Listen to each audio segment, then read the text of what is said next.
말씀의 제목이 낙심하지 마세요입니다. 오후에 지금 저희가 몇 주 정도 계속 이 주제에 관련된 그런 말씀을 보고 있죠. 저에게 학위를 지도해 주시는 지도 교수님이 있습니다. 아마 제가 여러 번 말씀드려서 거의 아실 텐데요. 2005년도에 제가 대학원에 갔을 때 2006년도에 제 기억으로 2005년도 가을 학기 2학기부터 학교에 이제 부임하셔서 제가 신대원 2학차 때 제 기억으로는 이분이 우리 학교의 교수로 처음 오시는 부임 설교를 들었던 기억이 아직도 납니다. 그래서 2006년부터 이 교수님에게 설교학을 배웠고 또 그 가르쳐 주시는 설교학이 제 개인적인 견해로는 성경적이다라고 생각을 해서 설교학 교수님이 한 분 더 계셨는데 그 다른 분에게는 필수적으로 해야 되는 것만 배우고 그 나머지 모든 시간을 이 교수님에게 설교학을 배웠습니다. 그렇게 하고 대학원에서 교제를 하고 또 제가 중국에 있을 때도 연락을 드렸고 한국에 오자마자 다시 찾아뵙고 공부를 좀 계속하는 게 어떻겠느냐 해서 이제 석사를 끝내고 박사를 했죠. 박사도 이 교수님이 설교학을 전공으로 지금 공부하고 있습니다. 아마 인터넷에서 검색하시면 이분의 많은 설교들이 있습니다. 이유재 교수님이신데요. 이분이 지난주에 암 진단을 받았습니다. 그래서 이제 제자들은 알고 있었죠. 미리 암인 것을 알고 있었는데 이제 월요일 지난주 수업에 들어갔을 때 다른 많은 사람들이 소문으로 어설프게 들어서 알고 있는 것을 이제 오해가 없게 하기 위해서 정확하게 자신의 상태를 제자들한테 이제 수업 듣는 학생들한테 이야기를 하셨죠. 그리고 나서 스승의 날을 지냈기 때문에 성도들이 그 학생들이 준비한 여기서 말하는 학생 다 목사님들입니다. 학생들이 준비한 이제 뭐 꽃다발도 드리고 노래도 불러드리고 이렇게 하셨어요. 그리고 이제 수업이 끝나고 이제 몇몇 제자들과 식사를 했습니다. 저녁 식사를 같이 했죠. 그런데 그 자리에서도 자연스럽게 암에 관한 이야기가 나왔습니다. 그런데 한마디로 표현하면 담담하다라는 것을 넘어서 평소와 똑같았다라고 말씀드릴 수 있을 정도의 반응이었습니다. 심지어는 암에 걸렸고 수술 날짜를 6월 말로 임시로 잡았는데 자기는 학기가 끝난 다음 수술을 하면 좋겠다. 그래서 회복 기간까지 생각해서 7월 초나 7월 한 중순쯤에 수술하면 9월 학기가 개강하기 전에 아마 강단에 다시 쓰는데 문제가 없지 않을까 이런 말씀을 하시더라고요. 이게 무슨 맹장 수술도 아닌데 뭘 이렇게 아무렇지 않게 얘기하시나 라는 생각을 저 개인적으로 했습니다. 그러면서 제가 마음속에 든 생각이 이겁니다. 저는 그 얘기를 제3자의 입장에서 전해 들었을 때 참 마음이 불편했습니다. 그리고 마음이 좋지 않았어요. 그런데 당사자가 정말 아무렇지 않게 말씀하시고 또 드시고 그렇게 대화를 하시는 거예요. 그럴 수 있는 이유가 있겠죠. 여러 가지 이유가 있겠지만 너무 늦지 않게 발견이 되어서 감사하다. 지금 의사들이 없다는데 진찰을 빨리 받을 수 있어서 감사하다. 또 수술을 학기 중이 아니라 방학 때 받을 수 있어서 감사하다. 이렇게 말씀하시더라고요. 이분이 목사가 된 이유는 이분의 삶이 억울했기 때문입니다. 어렸을 때부터 폭력적이었던 아버지 밑에서 평생 맞고 함께 그 폭력의 피해자가 되었던 어머니, 그리고 그것을 형제들이 물려받아서 이를 악물고 공부밖에 없다라고 했지만 가난한 형편 때문에 자기 마음대로 할 수 없었던 상황. 이분이 성경을 열심히 본 이유는 억울함 때문이에요. 그래서 이분의 설교는 대부분 억울함을 푸는 하나님입니다. 억울함을 풀어주시는 하나님에 대한 말씀을 참 많이 전해요. 자신이 성경을 처음 읽었던 이유도 억울함 때문이에요. 왜 이렇게 내 삶은 억울한가? 하나님이 있으면 나를 이렇게 억울하게 살게 하시나? 그것 때문에 성경을 보셨대요. 암에 걸렸다고 그러면 억울할 만하죠. 술을 먹은 적이 있습니까? 뭐 담배를 피신 적이 있습니까? 아니면 다른 사람처럼 뭔가 한 적이 있습니까? 아니에요. 36세 교수가 돼서 25년 동안 50대 중반까지 한눈 팔지 않고 학교에만 죽어라고 충성하면서 목사 예비 후보생들을 가르치고 목사들을 가르친 것뿐이에요. 그렇게 교회와 집과 학교만을 쳇바퀴 돌듯 25년을 살아왔어요. 그래 억울해요. 억울하지 않을까요? 그렇게 살았는데 암에 걸렸어요. 그런데 그렇게 말씀하지 않더라고요. 암은 대부분의 사람들에게 절망이고 고통이죠. 아픔이고 슬픔입니다. 또 불안함이고 두려움입니다. 그런데 그 교수님이 그렇게 반응하는 걸 보면서 많은 생각들을 했습니다. 나라면 어떨까까지는 안 해봤어요. 저는 암에 걸리면 안 되잖아요. 그래서 나라면 어떨까? 그것까지는 생각 안 해봤지만 하나님을 믿는다는 게 뭔가? 그리고 제 스스로 교수님을 보면서 제가 판단할 건 아니지만 예수님을 믿는 건 확실하구나 이런 생각을 다시 했습니다. 오늘 엘리야를 보면요. 그 마음을 우리가 알 수 있습니다. 엘리야를 통해 사람이 절망에 빠지면 어떻게 되는가 그것을 볼 수 있어요. 19장 4절 말씀, 10절 말씀을 한번 보세요. 4절은 이렇게 되어 있네요. 자기 자신은 광야로 들어가 하룻길쯤 가서 한 로뎀나무 아래 앉아서 자기가 죽기를 원하여 이르되 여호와여 넉넉하오니 지금 내 생명을 거두시옵소서. 나는 내 조상들보다 낫지 못하니이다. 10절을 보세요. 그가 대답하되 내가 만군의 하나님 여호와께 열심히 유별하오니 이는 이스라엘 자손이 주의 언약을 버리고 주의 제단을 헐며 칼로 주의 선지자들을 죽였음이오며 오직 나만 남았거늘 그들이 내 생명을 찾아 빼앗으려 하나이다 라고 말하죠. 여기서 보면 우리는 세 가지를 생각해야 합니다. 그것이 무엇이냐면 믿음의 사람도 절망할 수 있다는 게 첫 번째입니다. 두려워하고 불안해하고 절망하고 무서워하는 것은 믿음과 상관없습니다. 너는 하나님 믿는다며 왜 그렇게 두려워하고 왜 그렇게 무서워하고 왜 그렇게 초조해해? 아니요. 그건 믿음의 문제가 아니에요. 그건 감정입니다. 자연스럽게 드는 감정이에요. 두려워하고 무서워하고 초조해하는 것, 불안해하는 것, 그것은 믿음의 문제가 아니고 감정이에요. 어쩔 수 없어요. 엘리야는요, 믿음의 사람입니다. 누가 뭐라고 해도 당대에 내노라 하는 하나님의 선지자입니다. 놀라운 기적과 이적을 행했을 뿐 아니라 하나님의 음성을 들었던 사람이고 그 음성대로 순종하는 사람입니다. 그런데 불안해합니다. 그런데 두려워합니다.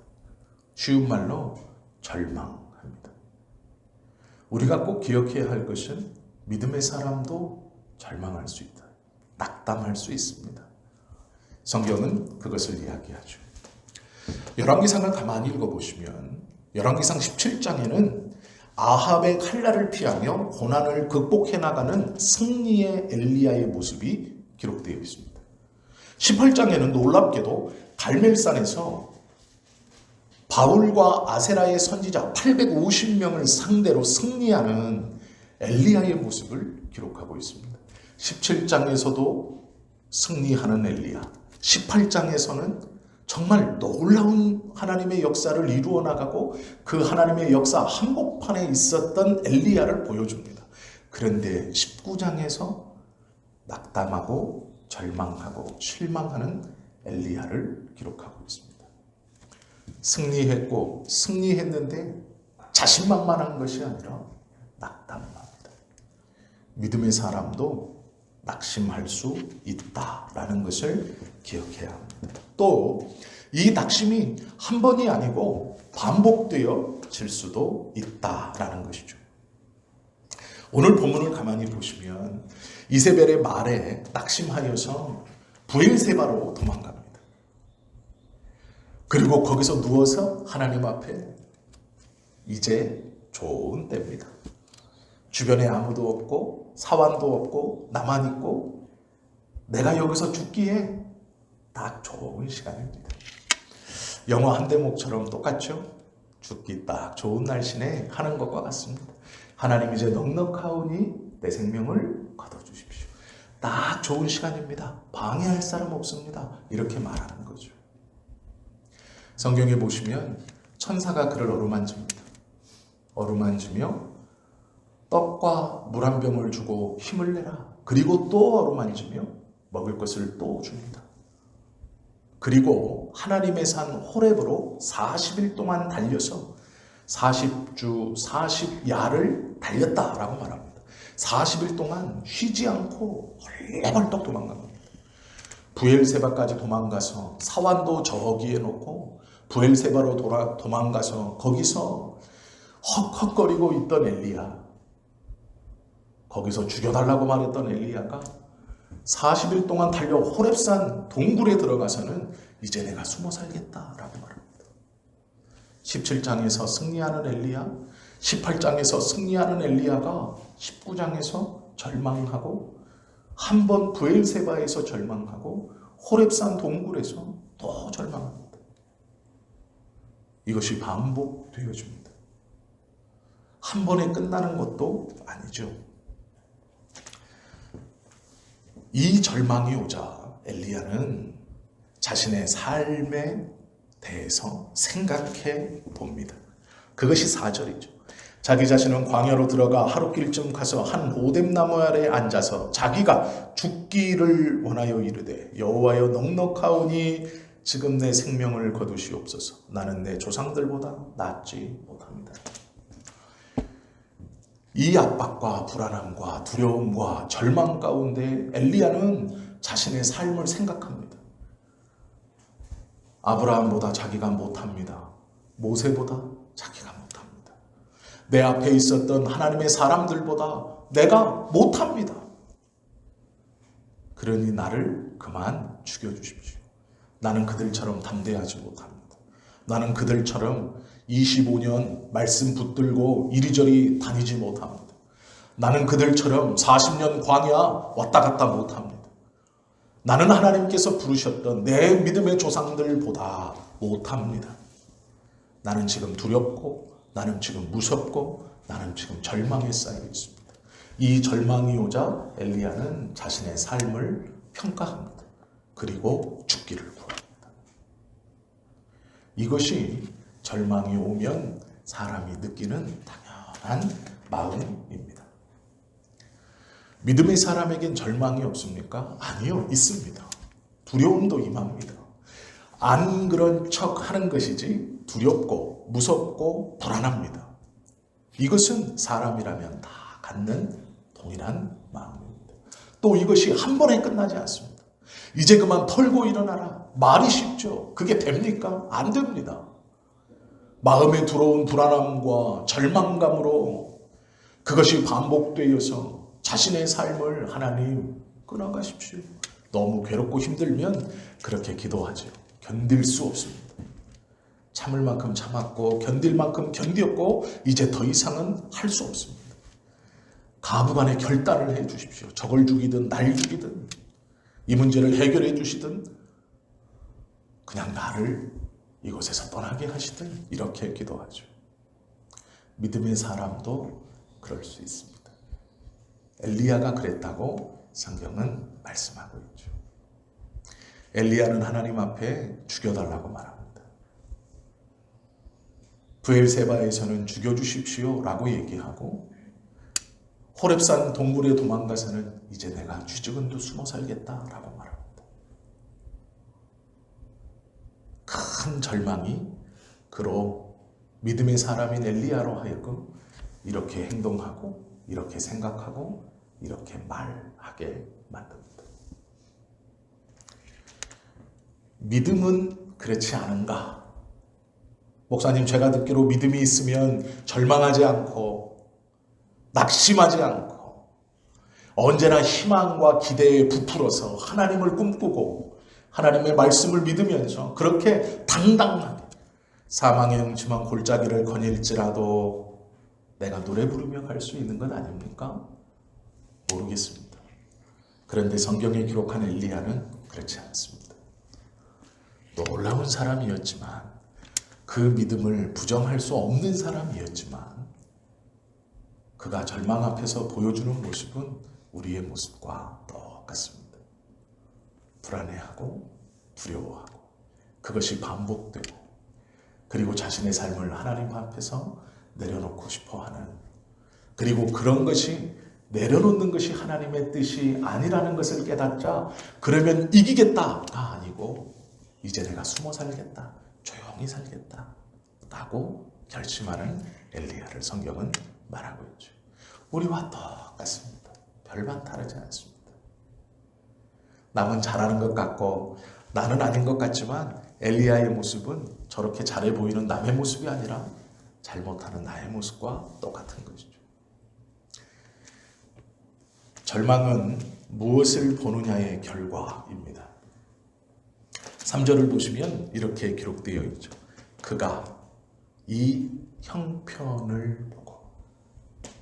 무엇을 봅니까?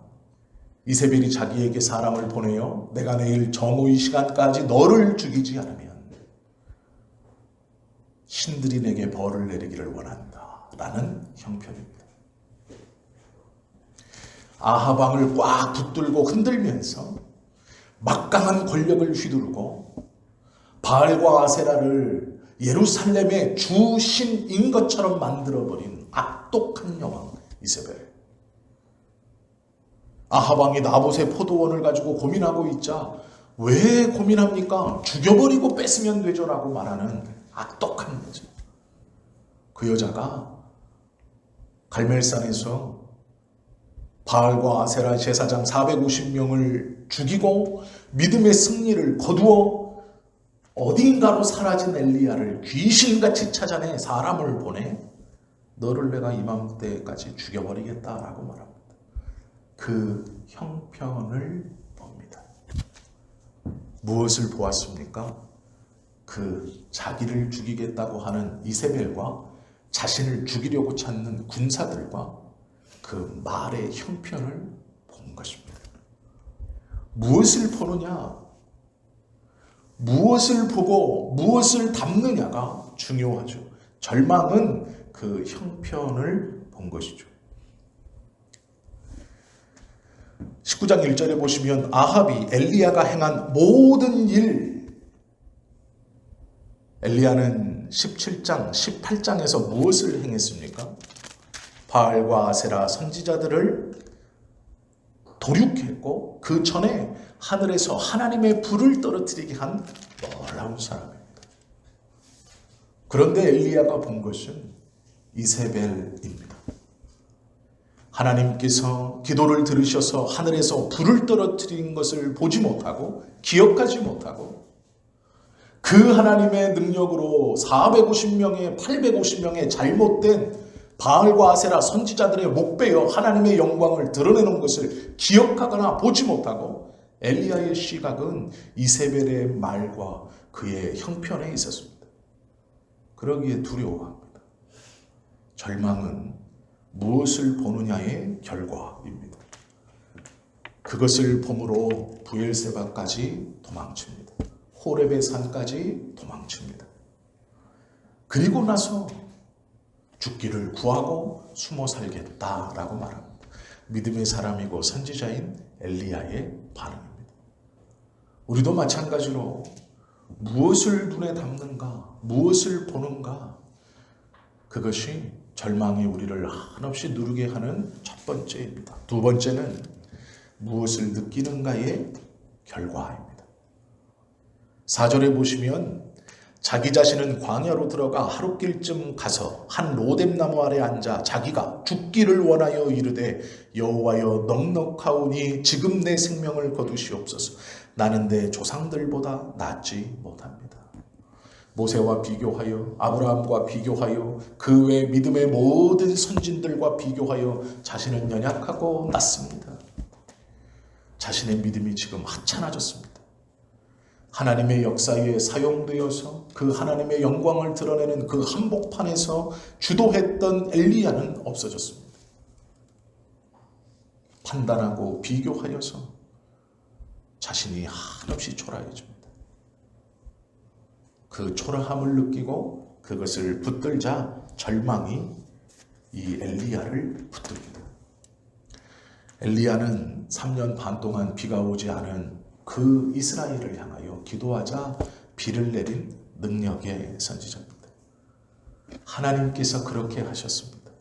제단을 놓고 아침부터 해가 지기 전까지 바알과 아세라 제사장 850명이 그 제단을 돌며 여러 행동들을 했지만 아무런 일도 일어나지 않았고, 엘리야가 기도할 때 하늘에서 불을 내렸던 사람이 엘리야입니다. 엘리야는 하나님의 능력만 의지하면 되었습니다. 그런데 그러지 못하고 있죠. 보는 것이 다르고 마음에 품고 느끼는 것이 달랐기 때문입니다. 야고보서 5장은 이렇게 말합니다. 엘리야는 이라고 말하며 엘리야를 설명합니다. 뭐라고 설명하냐면 엘리야는 우리와 성정이 같은 사람이로되. 똑같습니다. 절망하고 두려워하고 불안해하고 보는 것은 상황과 형편이고 마음에 품고 느끼는 것은 두려움입니다. 똑같은 사람이로되 그가 비가 오지 않기를 간절히 기도한 즉 3년 6개월 동안 땅에 비가 오지 아니하고 다시 기도하니 하늘이 비를 주고 땅이 열매를 맺었느니라. 그는 우리와 똑같은 사람이었는데 놀라운 일을 행합니다. 어떻게 해요? 하나님께 기도했을 때 우리도 마찬가지죠. 똑같습니다. 다르지 않습니다. 하나님께 기도했을 때 하나님은 그 놀라운 일을 이루어 가시죠. 전도서 4장 14절, 전도서 7장 14절은 이렇게 말씀합니다. 형통한 날에는 기뻐하고 공고한 날에는 생각하라. 누구를 생각합니까? 여호와를 생각하라라는 것이죠. 하나님을 생각하라라는 것이죠. 우리가 과거의 하나님의 은혜를 잊을 때 오늘을 불안하게 살고 오늘을 불안하게 살면 미래는 절망밖에 없습니다. 하나님께서 베풀어 주신 은혜를 기억하고 그 은혜를 바라보고 그 은혜를 품고 살 때 오늘은 절망이 아니라 감사가 되고 미래는 희망이 되는 겁니다. 엘리야는 믿음의 사람입니다. 누구도 부인할 수 없습니다. 그러나 그의 형편이 어떠한가 19장은 정확히 기록하고 있죠. 바울은 고린도전서 15장 10절에서 나의 나된 것은 오로지 하나님의 은혜다라고 말합니다.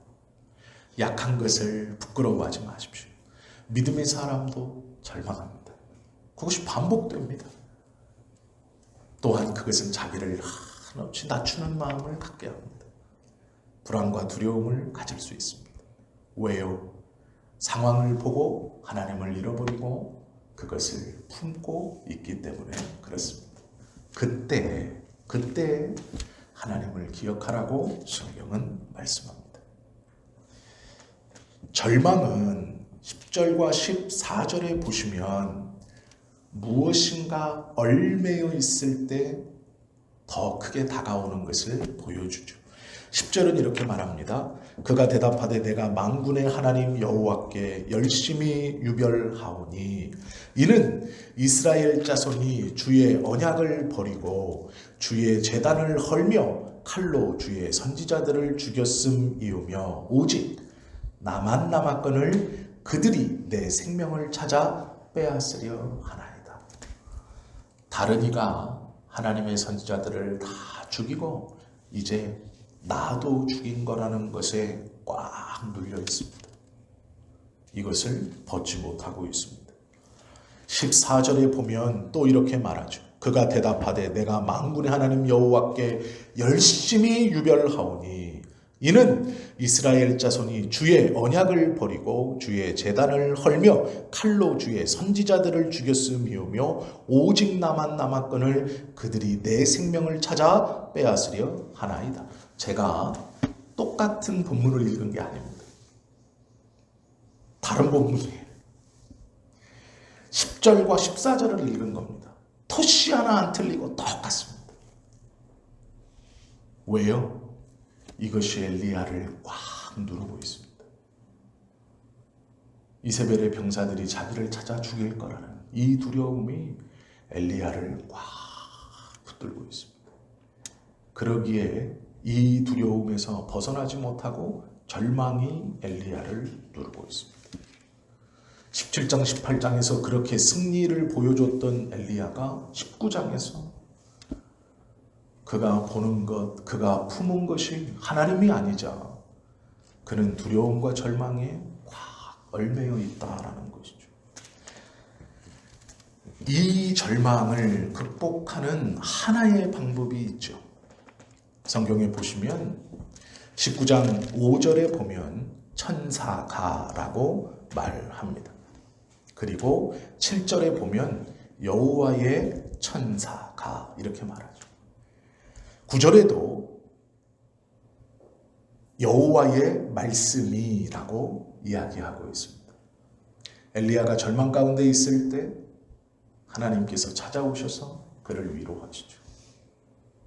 5절에도 7절에도 9절에도 하나님의 위로가 그에게 임하는 것을 우리가 봅니다.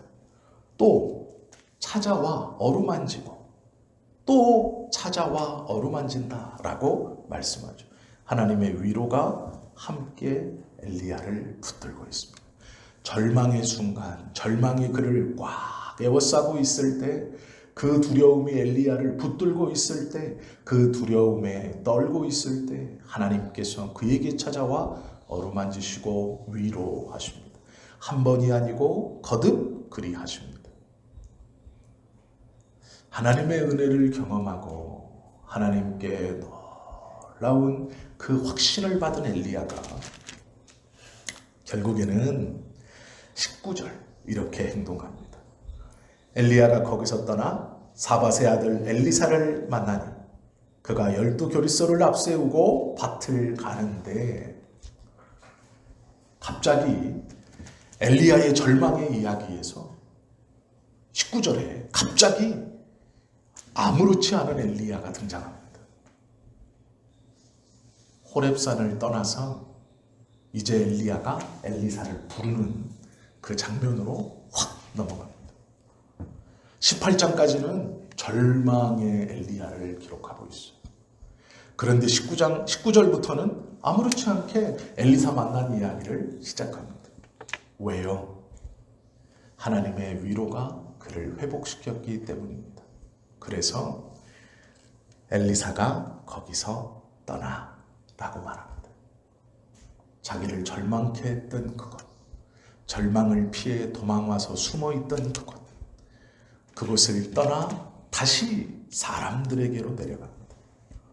다시 마을로 내려가고 다시 눈에 띄는 곳으로 내려갑니다. 이세벨의 그 경고의 메시지에 두려워 브엘세바로 도망갔고 40일 동안 호렙산으로 도망가서 여기서는 죽여달라 그러고 여기서는 이제 내가 조용히 숨죽이며 살겠다 했던 엘리야였습니다. 그런데 19절에 보니까 아무렇지 않게 이제 마을로 다시 내려갑니다. 왜요? 도대체 무슨 일이 있었을까요? 하나님의 위로가 그 엘리야를 감싸고 위로하셔서 회복하게 해주셨기 때문입니다. 우리가 엘리야와 똑같다고 성경은 말씀합니다. 그러면 우리도 하나님의 위로와 하나님의 어루만지심과 하나님께서 주시는 힘으로 다시 일어날 수 있다라는 것이죠. 오직 그것만이 우리를 다시 온전히 그 두려움에서 일어나게 합니다. 온전히 그 절망에서 일어나게 합니다. 앞에서 말씀드린 이우재 교수는 설교학을 가르칩니다. 성경을 읽고 성도들에게 하나님의 말씀을 어떻게 하면 잘 가르칠까를 목사들에게 가르치는 교수입니다. 물론 목사님이시기도 합니다. 그는 절망할 수 없죠. 왜요? 그날 저녁 하나님의 말씀을 읽고 이 말씀을 가르치는 목사들에게 가르쳐야 하는데, 말씀을 읽고 하나님의 음성을 듣고 하나님의 뜻을 깨달았는데 어떻게 절망하겠습니까? 어떻게 낙심할 수 있습니까? 그럴 수 없죠. 낙심이 됐다가도 그 하나님의 말씀에 새 힘을 얻고 위로를 얻어 여전히 동일한 모습으로 가르치고 동일한 모습으로 살아가고 동일한 모습으로 대화할 수 있는 것이죠. 그것입니다. 우리에게 하나님의 위로가 임하는 것은 다르지 않습니다. 성경의 말씀을 부지런히 읽어 낙심 중에도 하나님의 말씀에 위로를 얻어 다시 회복하여 엘리사처럼 그곳을 떠나 나를 절망케 하는 것, 나를 올가매고 있는 것, 그 마음자리, 절망의 마음자리를 떠나 예전 하나님의 말씀대로 행했던 나의 삶의 자리, 내가 있어야 할 그곳, 부딪히며 마주쳐야 할 그곳에 여전히 가 하나님의 뜻을 이루는 것이 우리들의 삶의 모습이어야 한다라는 것입니다. 성경은 그럴 수 있다라고 말씀하고 있습니다. 하나님의 위로가 함께할 때 가능하다라고 말씀하고 있죠. 이것은 우리에게 절망의 자리가 인생의 끝이 아님을 말씀해 줍니다. 내 기분과 감정과 지금 내가 바라보는 것이 다가 아님을 이야기해 주고 있습니다. 그것은 내 믿음의 좋고 나쁨이 아닙니다. 절망의 마음이 오고 두려움이 오고 슬픔이 오는 것, 그것이 반복되는 것, 그것은 잘못된 것이 아닙니다. 그때 하나님 앞에 우리가 기도함으로 섣부른 어떤 기도를 드릴 수 있지만, 하나님은 그래 네가 그렇게 고백했으니 해주마 그러시지 않습니다. 그 마음을 아시고 위로하시고 새 힘을 북돋워 주십니다. 그리고 다시 회복되어 일어나는 것이죠. 그것이 우리들의 삶의 모습이고 우리들의 믿음이고 우리들의 신앙입니다. 그러기에 절망할 수 없죠. 우리의 삶의 모든 해답이 그래서 하나님께 있다라고 말씀하는 겁니다. 하나님께 있다라는 말은 성경에 있다라는 말과 같은 말입니다. 낙심하지 말아야 합니다. 하나님의 말씀이 우리에게 가까이 있고 언제나 우리에게 말씀하시므로 우리는 낙심할 필요가 없다라는 것이죠. 낙심이 되고 절망이 돼도 일어날 수 있습니다. 다시 그 자리를 떠나 원래 있어야 하는 자리로 돌아가 하나님의 일을 감당할 수 있습니다. 엘리야가 그러했고 우리도 그러할 것이라고 성경은 말씀합니다. 그래서 엘리야와 우리가 똑같다라고 말씀하시는 것이죠. 이것이 얼마나 우리에게 위로가 되고 이것이 얼마나 우리에게 큰 힘이 됩니까? 낙심하는 것이 부끄러운 것이 아니고 믿음의 문제도 아니고 그것이 내 안에서 계속해서 일어날 때 내가 하나님께 드렸던 그 섣불렀던 기도가 흠이 되는 것이 아니고 하나님의 위로가 이제 곧 있을 것이고 말씀을 통해서 나에게 확신을 주실 것이고 내가 엘리야처럼 그렇게 회복이 돼 믿음의 일을 계속할 것이므로 우리가 그 하나님의 말씀을 이 시간 온전히 깨닫고 기대한다면 이 믿음의 은혜가 우리에게도 여상히 임할 것입니다. 그 은혜를 받아 누리며 살아가시는 우리 모두가 되실 수 있기를 예수님의 이름으로 축원합니다. 기도드리십니다.